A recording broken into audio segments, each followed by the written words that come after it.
Welcome back to this video. In this video, I'll show you how to revoke Telegram group invite link. So let's get started. Very first thing you want to do is to go ahead and open up your Telegram app. Then go ahead and click on your Telegram group.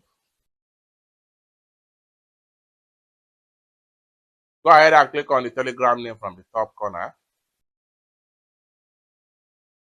Go ahead and click on this pencil icon. Scroll down right here. Go ahead and click on invite links.